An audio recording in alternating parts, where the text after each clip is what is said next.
Stavite li prst u more, bit ćete povezani s cijelim svijetom. Isto tako, krenete li brodom s našeg plavog Jadrana, možete obići cijeli svijet. Mi smo krenuli upravo s Jadranske obale, a evo gdje vas danas vodimo. Prekrasna mediteranska zemlja, jedna od najpoznatijih na svijetu, koljevka zapadnoeuropske kulture, ali i dom naše današnje epizode. Dragi gledatelji, dobrodošli u Kulturist. Danas vas upoznajemo s Grčkom. Atena, koljevka zapadne civilizacije, grad u kojem je rođeno kazalište, ali i filozofija i demokracija, nekad moćan grad i država, danas je glavni, ali i najveći grad Grčke. Atena danas u svojem širem području broji preko 3 milijuna stanovnika. A kad pričate s lokalnim stanovništvom, oni će vam ispričati kako je to samo službena brojka. Kako je u gradu zapravo znatno više stanovnika. Kad još tome dodate milijune turista koji svake godine posjećuju Atenu, dobijete jedan vrlo živahan grad koji savršeno spaja ostatke antičke Grčke i suvremeni svijet.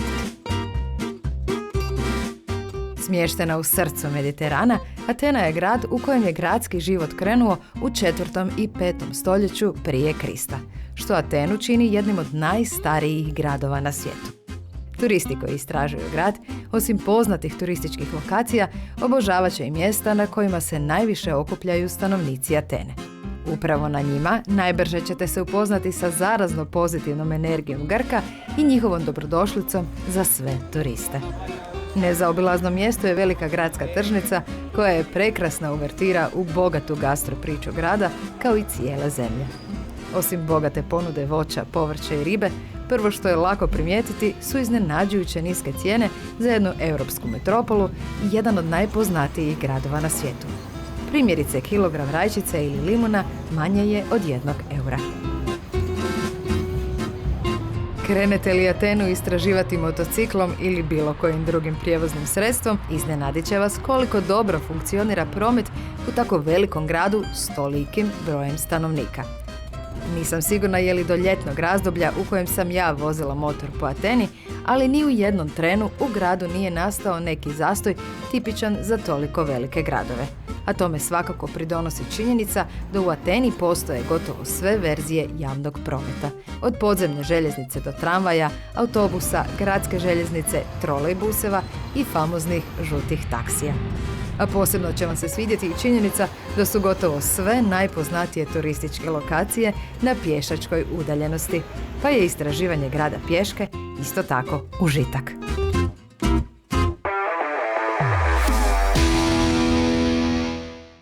Apsolutno najposjećenija turistička lokacija u gradu, atenska je Akropola. Upravo Akropola s ostacima hramova na njoj godišnje privuče milijune turista u Atenu. Pa iako je cijela Grčka bogata predivnim hramovima i povijesnim ostacima, mnoge činjenice čine Akropolu jedinstvenom u cijeloj zemlji, ali i cijelom svijetu. Akropola u Ateni, koja je naravno dio zaštićene UNESCO baštine, jedno je od najvažnijih povijesnih nalazišta u ljudskoj povijesti. To obilježje ne dolazi kao iznenađenje, obzirom da je atenska Akropola najupečatljiviji i najpotpuniji starogrčki spomenički kompleks koji još uvijek postoji u naše doba. Snažni zidovi utvrđenja koji okružuju vrh Akropole postoje više od 3000 godina. Svetište je svoj vrhunac doživjelo u arhaičnom razdoblju koje kreće od sredine 6. stoljeća prije Krista. Upravo tad, Atenjani, osnaženi pobjedom nad Perzijancima, izveli su ambiciozan program izgradnje. Na ovom brdu rođene su demokracija, filozofija, kazalište, sloboda izražavanja i govora, koje do danas pružaju intelektualne i duhovne temelje za suvremeni zapadni svijet i njegove vrijednosti. Spomenici Akropole, koji su preživjeli gotovo 25 stoljeća kroz ratove, eksplozije, bombardiranja, požare, potrese, intervencije i izmjene, prilagodili su se različitim namjenama i civilizacijama, kao i mitovima i religijama koje su u Grčkoj cvjetale s različitim vremenskim razdobljima.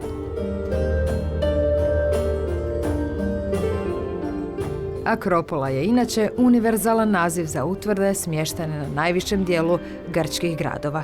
Svaki starogrčki grad imao je svoju Akropolu. čak i kad zbog ravnog tla nije bilo uzvisine za gradnju utvrde koja bi opravdala taj naziv. Razvile su se u mjesto s kulturnim značenjem s najznačajnijim svetištima. Najpoznatiji hram na Atenskoj Akropoli i ono što mnogi poistovjećuju s Akropolom je hram Partenon, koji svojom veličinom zapravo i dominira cijelim prostorom. Partenon je prema mnogim povjesničarima najskladnija građevina svih vremena koja predstavlja savršeni omjer, takozvani zlatni rez. I zbog toga što su Grci koristili mjere preuzete iz veličine dijelova ljudskog tijela. Po antičkom načelu da je čovjek mjerilo stvari. Partenon je kao hram posvećen božici Ateni, a ime je dobio po kipu božice Atene, poznatom kao Atena Partenos, odnosno djevica Atena. Epitet Partenos božica Atena je dobila po svojem zavjetu ocu Zeusu kako nikada neće imati ljubavnika. Osim povijesne važnosti, Akropola u Ateni nudi i najljepši pogled na cijeli grad.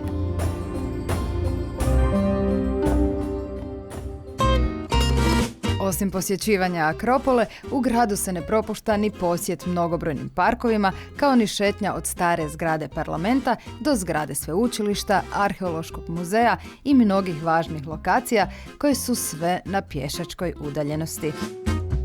Upravo to turističko istraživanje Atene čini ugodnim i jednostavnim iskustvom.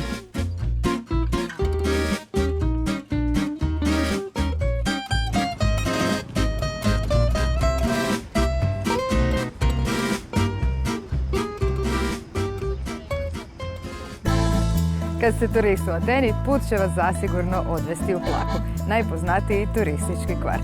A evo što ćete tamo u tom slučaju pronaći. Smještena pod dno Akropole, Plaka je stara povijesna četvrt Atene. Šarmantna pješačka zona koja uključuje labirintske ulice i neoklasičnu arhitekturu. Poznata je i kao susjedstvo bogova zbog blizine Akropole i brojnih arheoloških nalazišta. Upravo u Plaki nalazi se i novi muzej Akropole. Danas je Plaka neupitno i najpoznatiji turistički kvart u gradu, kojeg posjećuju stotine tisuća turista tijekom godine. Oni u Plaki uživaju u velikom broju restorana, suvenirnica, kafića, taverni, trgovina s nakitom i svega što tipičan turistički kvart mora imati. Zapravo je teško procijeniti u koje doba dana ili večeri je Plaka najposjećenija. A kvart je osim toga i poznato mjesto za uživanje u grčkoj glazbi i plesu u kasnim večernjim satima.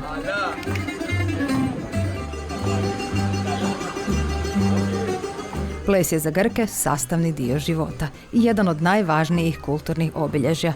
Tradicionalni grčki ples ima prvenstveno društvenu funkciju od antičkog doba. Okuplja zajednicu u ključnim točkama godine i u najvažnijim trenucima života pojedinaca i obitelji. U Grčkoj postoji nekoliko tisuća tradicionalnih plesova, a najpoznatiji je svakako sirtaki. Ples koji ćete najčešće vidjeti u večernjim satima u izvedbi lokalaca je zeibe kiko. Zapravo improvizirani ples, odnosno pokreti koji izražavaju osjećaje pojedinaca koji ustaju na ples, a često odražavaju osjećaje boli i tuge, ali i svjetla na kraju tunela.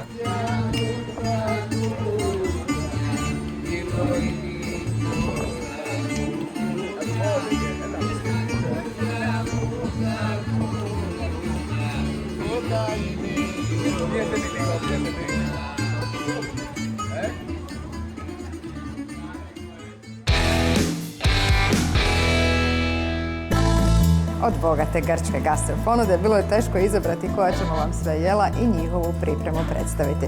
Odabir smo ostavili našem današnjem gostu, koji je veliki dio svog života proveo u Ateni.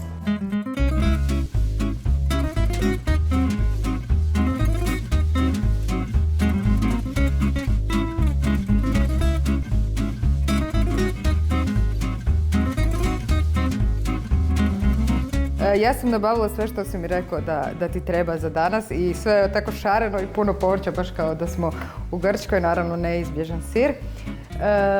Što ćeš nam pripremiti? Mislio sam pripremiti punjene paprike paradajz zapečene u pećnici, popularno kod njih zvano gemišta. Vidim, mi imamo i meso, ali tamo nisam baš često nailazila sa mesom. Pa ovo je ipak više prilagođeno nama u smislu da stavljamo malo mesa unutra da bude ukusnije, finije i puniji obrok. Jer ćemo pored toga priložiti samo feta sir i to je kompletan obrok i možda koji krompirić i to je to. Zašto su toliko ludi za feta sirom? Svi stalno, sve se jede Pa feta nisam sir. uspio dokučiti zašto, ali znam da ga ima u izobilju na svakom ćošku i ja sam ga zavolio na isti tak način i stvarno u sve moguće što ga mogu kombinirati ga stavim.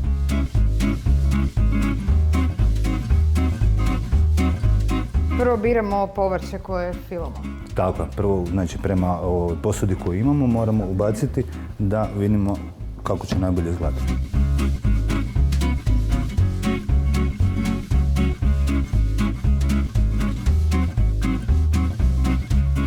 Koliko često doma to radiš? A jednom mjesečno obavezno. Moram reći da moji to stvarno vole doma i da se vesele kad se tak nešto napravi. Nije pretjerano komplicirano, ne uzme puno vremena, a ukusno je jako i fino.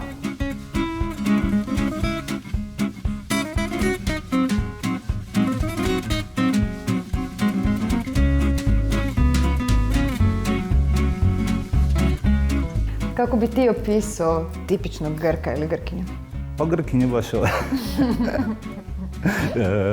u Grkinjama sve najbolje, a što se tiče Grka, simpatični, dosta nervozni u smislu, ali ne nervozni da su sad ljuti, nego u planu reagiraju, a s druge strane to se u sekundi prođe i zaboravi, pogotovo u prometu su dosta žestoki, u svađi, ali sve zajedno bih opisao kao jedne vrlo pristupačne, simpatične i super narod nacije.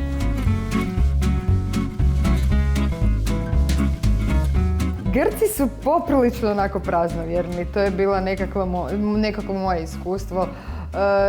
Dosta vjeruju ovako neke, ajmo reći, malo čudne stvari. Koja je tebe onako najspecifičnije praznovjerje u Grčkoj? Pa jedna od situacija što mi se desilo, mislim ima baš dvije anegdote, ali jedna je od toga svake godine kad sam dolazio kod tete i tetka u Grčku, išli smo u goste naravno i onda je bilo uvijek napomena da moram sa sobom nositi ili mali češen češnjaka ili ono oko koje imaju tradicionalno, koje se prodaje kao protiv uroka. Jer na način kad bi došao u gostu, svi te oni hvale i lijepo razgovaraju s tobom i narasao si i promijenio se i tako dalje, ali ne znači da uvijek tako i misle i kad bi došli doma nekad nale biti glavobolja. I onda kad bi rekao teti da me dosta boli glava, onda bi ona rekla joj, neko te urekao, kao neko ti je nešto rekao, a nije mislio to. I onda bi išao njihov nekakav tradicionalni ksematijazm, kako oni to kažu, gdje se moraš 3 puta oko sebe okrenuti, bljuznuti 3 puta, slušati njene naredbe i onda bi s vremenom stvarno prestala glavobolja. Taj pritisak nekakav koji je bio u glavi.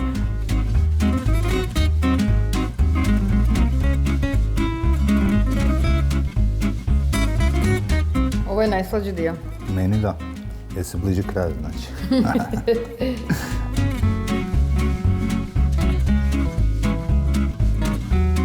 Koliko je teško grčki naučiti? Meni ovako zvuči kao znanstvena fantastika. Pa, vjerovatno sigurno da ga idem učiti sada, je komplicirano, teško i meni recimo razumljiv, pa kad ga slušam mi je prirodan. A ja sam ga kako sam od malena, od svoje 3. godine išao svake godine na ljetovanje u Grčku. Iz znati želje, slušao sam riječi i tako sam ispitivao svoju tetu i tetka šta to znači. I uglavnom na temelju toga sam propričao sad. Kad sam propričao, na koji način stvarno ni sam ne znam. I naravno feta sir.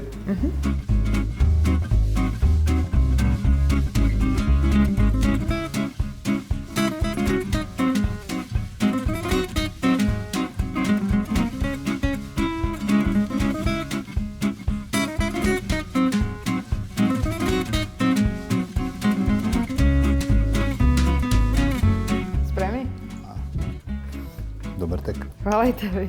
Kako se kaže na grčkom dobar tek? Kaljoreksi. Kako? Kaljoreksi. Kalioreksi. Oreksi. Oreksi. Nikad ne bi naučila grčki.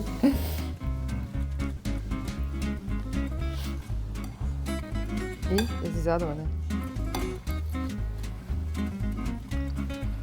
Pogreška.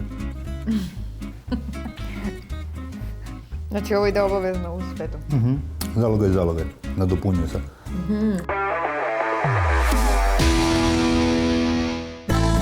Od svih znamenitosti po kojima je Grčka poznata, mnogobrojni otoci i prekrasne plaže ipak privuku najveći broj turista. Evo koja grčka plaža je jedna od najpoznatijih na cijelom svijetu.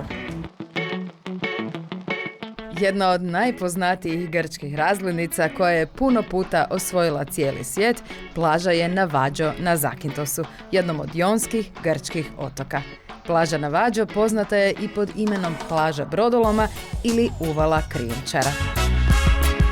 Ime plaža brodoloma nosi zbog olupine broda koja se i danas na plaži nalazi, a pripada brodu koji se 1980. godine na plaži nasukao. Zapravo je olupina broda danas najpoznatija atrakcija na plaži i teško ju je bez nje više i zamisliti. Plaža Navađo specifična je i po svom obliku. Djeluje kao velika udubina u stijeni koju okružuju ogromne bijele litice. Zbog visokih litica do same plaže moguće je doći jedino morskim putem. Naravno, izlet brodom do plaže Navađo najpopularnija je stvar za turiste na Zakintosu, dok je sama plaža, otok Zakintos, i pretvorila u jedan od najposjećenijih grčkih otoka. Osim specifičnog oblika, ono što Navađo čini jednom od najpoznatijih i najprepoznatljivijih fotografije iz Grčke, potpuno je očaravajuća i neponovljiva boja mora na plaži, ali i cijelom području oko nje. Takvu nijansu plave boje teško ćete pronaći igdje drugdje. Iako je Jonsko more specifično plavo na svim dijelovima, Zakintos djeluje nekako još bogatiji za tirkizne nijanse od ostalih otoka Jonskog mora. Izlet brodom koji vas vodi na plažu Navađo uključuje i posjet okolnim špiljama i skrivenim uvalama, gdje će vas plavetnilo ovog nevjerojatnog otoka još više očarati.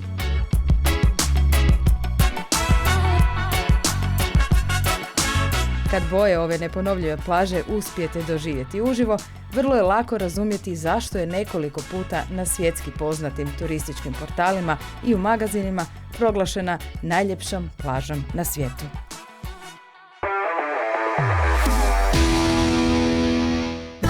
Grčka meteora jedan je od najfascinantnijih i najimpresivnijih prizora u zemlji, ali s razlogom ne samo u Grčkoj, već je jedno od najpoznatijih mjesta na cijelom svijetu.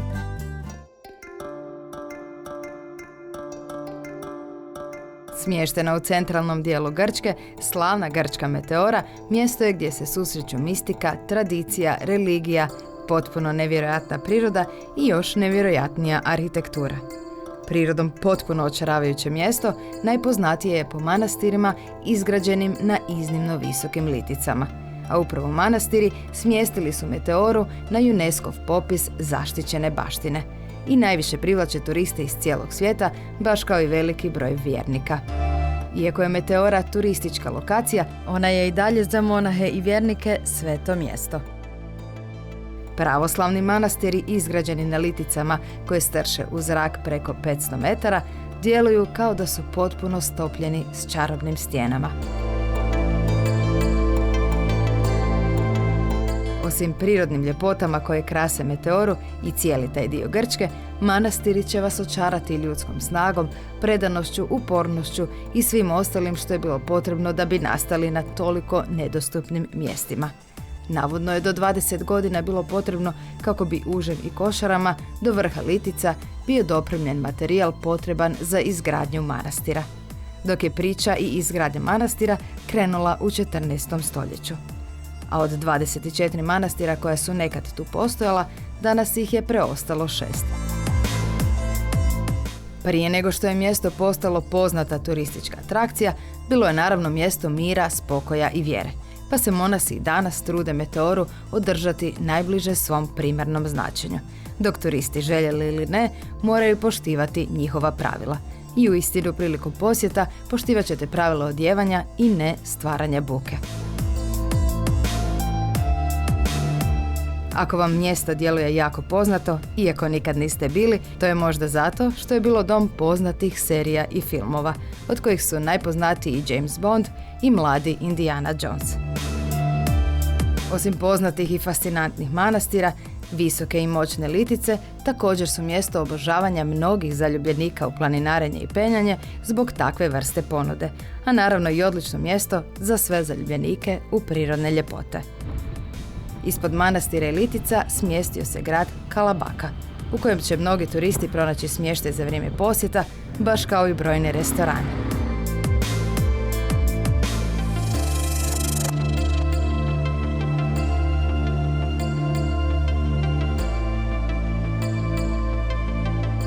A najbolji savjet u vezi posjećivanja meteora je stići prije zore na vidikovac iznad manastira i litica, jer baš tad svjedočit ćete čarobnom buđenju cijelog svetog i mističnog područja.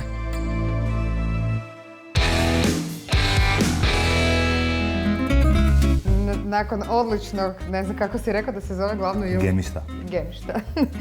Nakon odličnog gemišta, to je kod nas malo drugačije. Je. Najpoznatiji grčki desert, med i jogurt. Najjednostavniji Znači, i da, najjeftiniji. ima ova opcija ako bi ti Tako je. A i mi ćemo napraviti svoju verziju. Oni to ne dosta miješaju i sa još nekim stvarima, tipa višnje, orasi, bademi. Najčešće orasi, bademi, čak i datulje znaju staviti unutra, uglavnom. Ko ovaj god. Tako je. Ali zapravo priprema šta, samo staviti jogurt i Samo premeti? jogurt. Kad dođeš kod nekoga u goste, ako slučajno nema ništa, ovo su sastojci koje uvijek imaš doma za ponuditi ljude. Ako si u Grčkoj. Tako, između ostalog. Samo moraš imati pravi gusti grčki jogurt Je. i odličan med.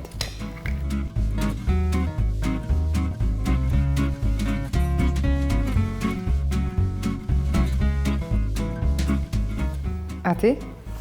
Nakon tebe. Pravo grčki. Pravo grčki.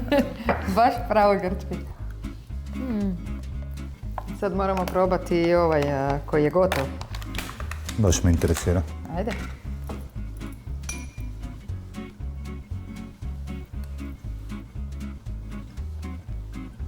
Odličan je, probaj. Jako slično ovo. Ili još bolje. Mogu reći da mi je još bolje. Jel da je još bolje? Slažem se. Fantastičan je. Slažem se. Mora da je grčki med. Naravno, sve je najbolje u Grčkoj.